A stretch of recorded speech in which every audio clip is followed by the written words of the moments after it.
desde segunda B, pasando por terceira en categoría juvenil nacional. Sancións importantes. E, lógicamente, pois non debemos a conocer, pero os clubs conocen ben quen as tuvo que pagar. Iso en canto a entrenadores. En canto ao tema tecnológico, eu diría que este ano vai haber un salto, xa hai de feito. Un salto tecnológico importante. Porque foi un Cristo este ano. Non sabías cando tiñas que llevarlle, os equipos non sabían cando tiñan que levar unha relación de xogadores cos DNIs, non sabían cando non tiñan que levala, había uns árbitros que as pedían, outros árbitros non. Sí, comparto plenamente eso, foi certo todo o que estás dicindo. Pero digo que vai haber un salto tecnológico importante, é máis, desde o día 14 deste mes, ou seja, estamos no día 28, casi 29, desde o día 28, do día 14, perdón, está colgada xa na página web unha aplicación informática que agora todas as actas arbitrales van a ser en formato online xa esta mesma temporada.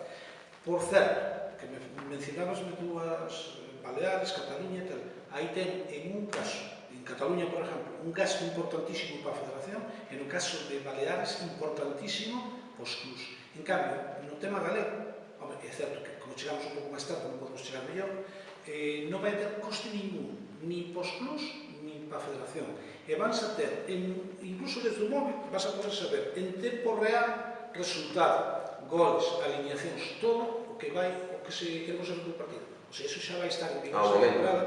Ao momento. Ten que o árbitro remata o partido e dallo enter.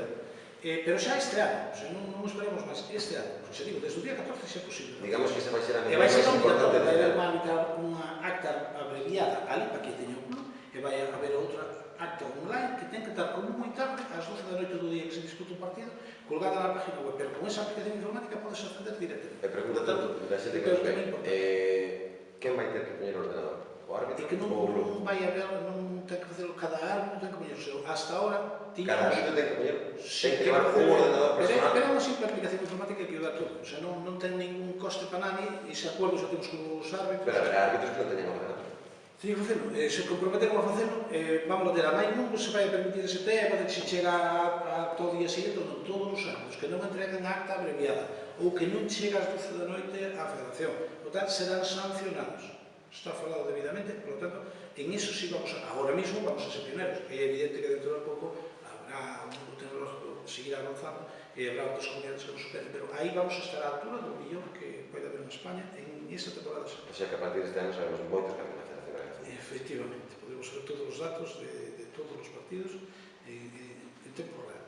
Estaremos ao tanto e contaremos aquí en Calfútbol. Xosé García Villares, moitísimas gracias. E moitos éxitos. Ojalá, xa non sei os éxitos nosos, porque os éxitos que serán do fútbol galego. Son os éxitos de todos, e sobre o fútbol galego, por fin de conta, sepa que non sei.